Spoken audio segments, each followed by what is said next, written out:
Another True Detective season opened up with a greatly mysterious episode with two troubled lead characters who are dealing with current cases, aka dead scientists covered in snow, and also with past demons, a dead woman whose killers were never found, a dead husband and child who presumably died because of a drunk driver, and more.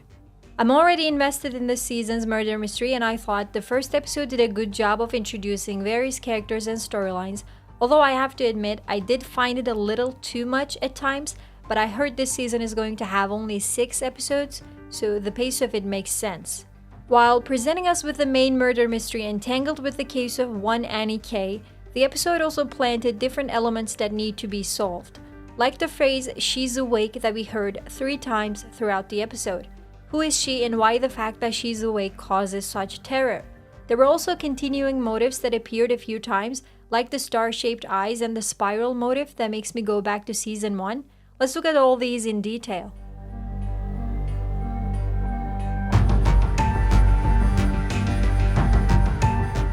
What happened to the scientists?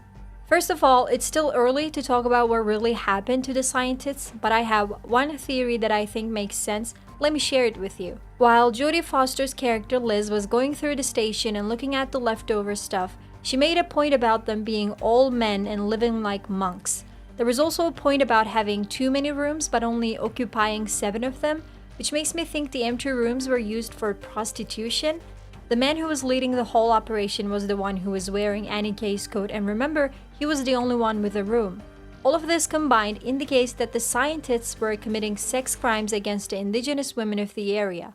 Annie K found out about it, and that's why she was murdered. Her tongue was taken out because they didn't want her to talk about it. It was also a message to other women who would want to talk about what's really going on. Whether this is really what went on, one thing is crystal clear: the scientists were not innocent, and their death was retribution for something they had done before. We saw that one of them was reading the book Blood Meridian, where a group of American scalp hunters massacre indigenous Americans, which could be a reference to what the scientists did against the indigenous population, especially the women. What do you think about this? What's Liz's story? So the main character, played by Jodie Foster, has a vague past, but clues about what happened were sprinkled throughout the episode. First of all, while she was walking towards Stacy's car, stepping on broken glass made her remember something she experienced in the past, which seemed to be traumatic. So a similar accident. Another clue was her dream about her son Holden touching her shoulder and calling her mommy. This makes me think she lost her son during a car accident, and maybe her husband, who was also Leah's father, died in the same accident. They most likely died at the hands of another driver under the influence, hence her stubbornness to let go of Stacy from the station. I don't know why the storyline about the stepdaughter having sex with a minor was included. I guess we'll find out later. What's Navarro's story?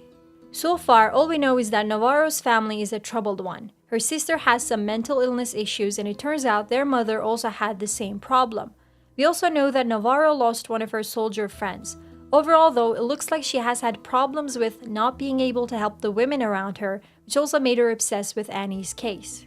She's awake. As I mentioned at the beginning, we hear the line "she's awake" 3 times in the episode.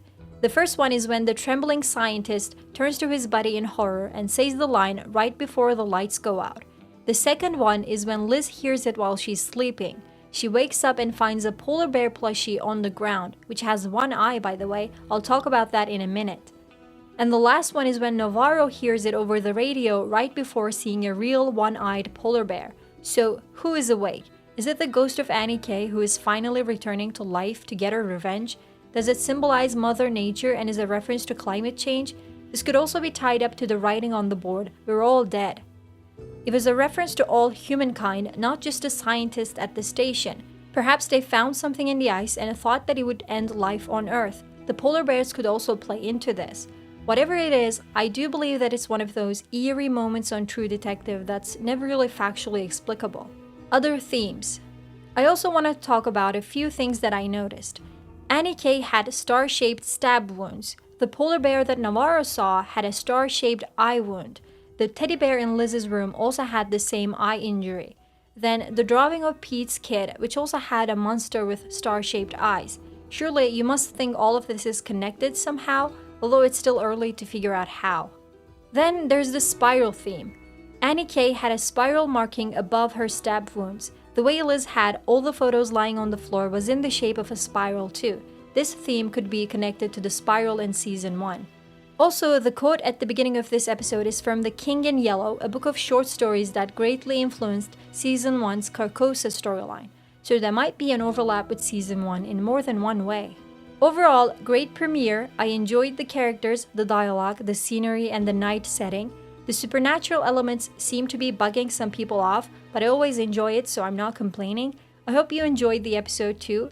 If you agree with my theories or have your own, please don't hesitate to share them in the comments below. Don't forget to like and share this video. Subscribe to next season for more. See you soon.